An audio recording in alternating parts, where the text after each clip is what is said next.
we've been talking a lot about the benefits of electronic reporting and why people would want to do it, and that's all true. However, there are some circumstances where people, whether it's lack of broadband access or lack of computer skills, just are unable to avail themselves of electronic reporting. And this is a comment that we heard in the rule, and we created some flexibility in the rule to allow for waivers from electronic reporting.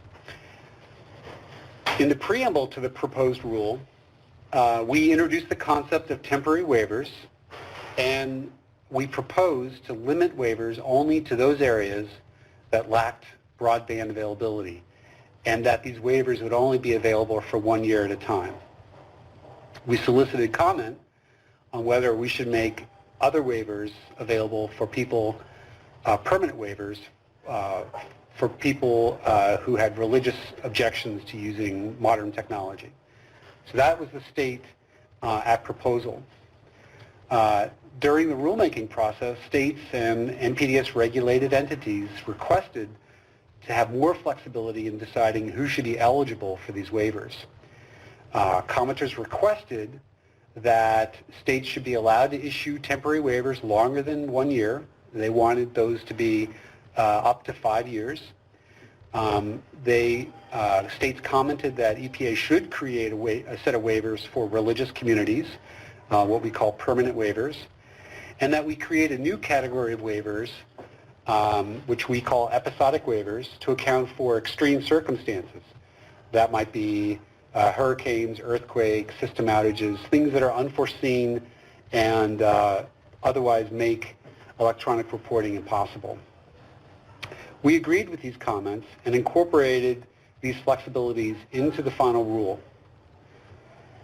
So what we did is we built waiver provisions into the final rule. We have 3 different sections. They talk about temporary waivers, permanent waivers, and electronic waivers. But it's important to note that even for a facility that has a waiver, they are still required to report their information. So if a facility has a waiver from electronic reporting and they filed discharge monitoring reports, they still need to file those discharge monitoring reports on paper to the state. And then the rule makes clear that the state then has to take that data and then share the Appendix A data, the minimum set of data on that DMR with EPA. So there is, issuing a waiver is not a means to avoid either filing a DMR or sharing that information with EPA. It's also important to note, and we'll talk about this at the end of the presentation, that these facilities with waivers are excluded from our electronic participation rate assessment. And that's important. We'll talk about that at the end of the presentation here. And then also, we have 2 data elements that will be tracking these waivers, and we'll talk about that shortly. So I'm going to go through each of the waivers separately and talk in more detail, and I'll start with temporary waivers. In the final rule, we note that these temporary waivers cannot extend beyond 5 years. However, we note that facilities may reapply for a new temporary waiver. So if there's a facility that has a waiver, it's good for 5 years, and they decide they want to get a renewed waiver, they can issue a request back to the state, and the state can issue another waiver for up to another 5 years. So this can be repeated.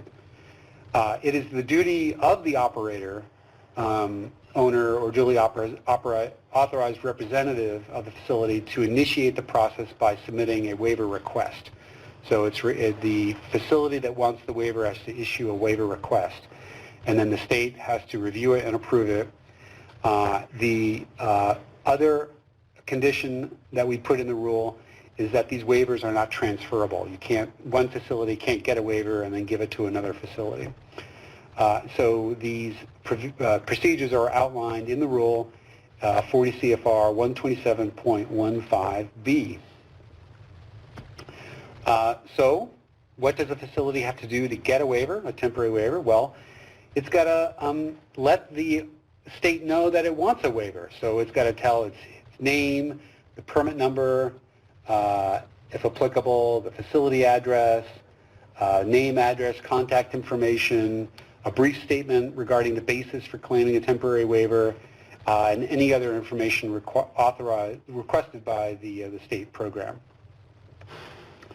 What we did in our outreach kit, which we issued earlier this year, is we included a form, an example form that states are free to use. And it lays out, you can see here, you know, the facility would provide its name, permit number, address, city, state, contact information, reason for the waiver, and then down here they would sign and date it, and then the state would collect this information on paper and then turn around and give notice back to the facility on its request, and that would be the rule requires states to make a determination within 120 days. So that's temporary waivers. We also have a waiver called permanent waivers, and these are for these are for facilities and entities owned or operated by members of religious communities that choose not to use certain modern technologies. And the rule cites, for example, computers or electricity. Again, these waivers are not transferable, and these owner-operators only have to submit one permanent waiver request. So we're not going to have them ask for a waiver request every 5 years. So all they have to do is issue one waiver request. The state will either review or approve it, or review or reject it. They'll provide notice, same information that we saw earlier, name, permit number, facility address, brief written statement, and then the state will have 120 days to make a determination as to whether a permanent waiver is required. As noted, these waivers are not transferable, and so what that means is a facility will need to reapply for a waiver upon any change in facility ownership. So if there's a change in ownership, they would have to reapply upon that change. So that's permanent waivers. The last category are episodic waivers. Now, episodic waivers are really for extreme circumstances, and these are either weather events or system outages. These are things beyond the control of the facility. And so to make this easy, because we're talking about unusual or extreme circumstances like floods, no waiver requests are required. So this is up to the state or EPA to make the determination.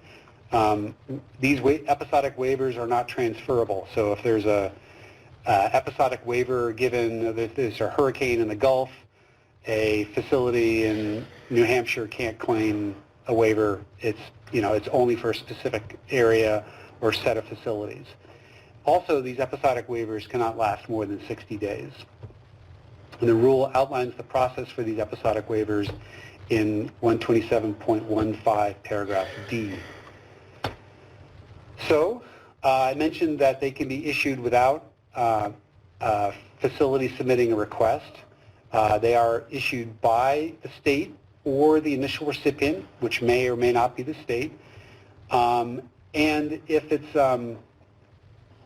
a large-scale emergency like a flood or a fire, earthquake, then it's the state that will make the decision if an episodic waiver is granted.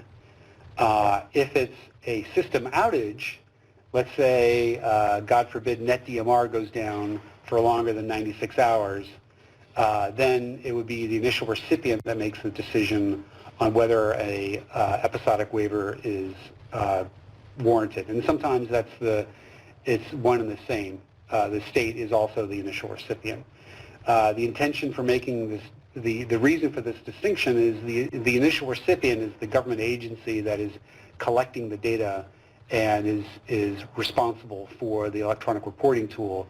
So it would make sense for that government agency to decide whether or not the facility should send in a hard copy submission or delay their electronic submission. So these waivers that I described, the 3 flavors of waivers, are to be described in the Phase 2 implementation plan, and you'll see that's required in 127.26H, and the plan must include a description of how the state intends to administer waivers. And I already know from some states that they're already granting waivers, which is fine. Other states I've heard are not going to grant any waivers. And so what we're asking for in the implementation plan is for states to describe the process. And our job will be to review that process and provide comments. And then under the rule, 127.26I, every 5 years thereafter, states will resubmit their waiver approval process. And this is intended to capture things like broadband being extended out further into rural areas, as well as overall people's computer literacy skills improving, and generally the technology improving such that the barriers to electronic reporting are coming down. So over time, we hope that fewer and fewer facilities will have waivers, but we certainly want states and facilities to have that flexibility in the interim.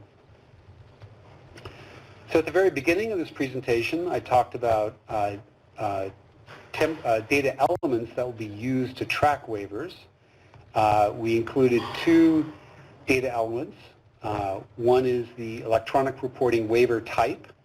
So we'll be tracking whether it's a temporary waiver or a permanent waiver. And then we're also tracking the expiration date for temporary waivers. That's because those temporary waivers cannot extend beyond 5 years of their issuance. So we will be working closely with states for developing these data elements, and we hope to deploy them in 2017. As I also mentioned at the beginning of this presentation, we will be incorporating or accounting for facilities with waivers in our electronic participation rate calculation. This participation rate calculation is our assessment of how well states are doing in moving towards electronic reporting, and we have as a goal 90% in the preamble to the rule, but that's a goal, that's guidance. In the actual regulation itself, we are just required to make an assessment, and we have more flexibility because we did not include that 90% in the final rule. So what's important to remember with respect to waivers is that facilities with waivers are excluded from the electronic participation rate assessments. So what does that mean in practice? Well, here's an example of how that would work. Let's say your state had 1,020 DMR filers. So these are 1,020 facilities that need to file their DMRs, and 20 have either a temporary or a permanent waiver.